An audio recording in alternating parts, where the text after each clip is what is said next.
Well, full disclosure, this is a shameless plug here. I've got a new book coming out next week called An Inconvenient Book, Real Solutions to the World's Biggest Problems. And today I'm going to give you a preview of Chapter 1 called Global Warming, Storming and Conforming.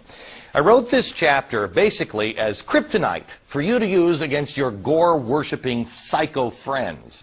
The next time they tell you how global warming causes all sorts of massive natural disasters, you say, really? That's interesting because I heard somewhere, I'm trying to remember, that deaths per year from extreme weather are down 95% since the 1920s. Sure, you'll be unhip and friendless, but at least you'll be accurate. Anyway, as I put the chapter together, the thing that struck me, the thing that was more amazing to me than the facts that I was finding, was the fact that no one wanted to talk about those facts. If a scientist says that temperatures are up 0.01 degree, lead story around the country in every newspaper. But when somebody with decades of experience comes out and says global warming is a manufactured crisis, no one cares, and you can hear a pin drop. How do I know? Because that is exactly what happened last week when the founder of the Weather Channel wrote an article that began, and I quote, "It is the greatest scam in history. I'm amazed, appalled, and highly offended by it. Global warming. It is a scam." But since that opinion doesn't fit nicely into the mouth of the media beast, hello NBC, you probably didn't hear a word about it. Well, now you will. John Coleman is the founder of the Weather Channel. He was also the first weatherman ever on Good Morning America, and he is currently weatherman at KUSI News in San Diego. John, your head about exploded with the NBC thing this week. Is that was the breaking point for you? Well, I've been listening to all the global warming talk for a long time and posting material about global warming on our website.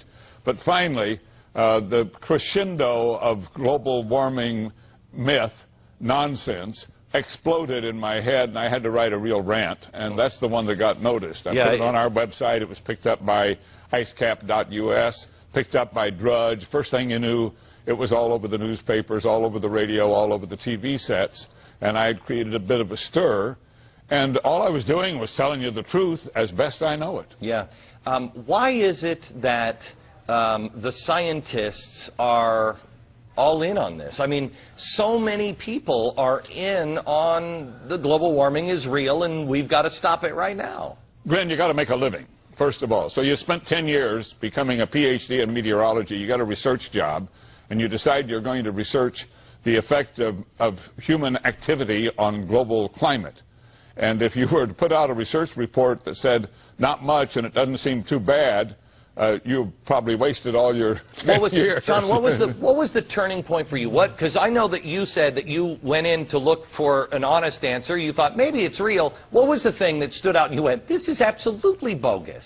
Well, when I looked at the hockey stick graph that was produced in Manning's original report, and it showed a steady line temperature through the millenniums and then a sudden rise global, I knew that that was incorrect. Yeah.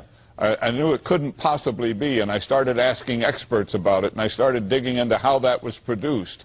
And I found out it was bogus science. It wasn't real. The numbers had been massaged. The whole thing had been created. What bothered me was that the other scientists had accepted it. Well, why did they possibly do that? And I think the real answer to that question is that they all have an agenda, an environmental and political agenda that said, let's pile on here.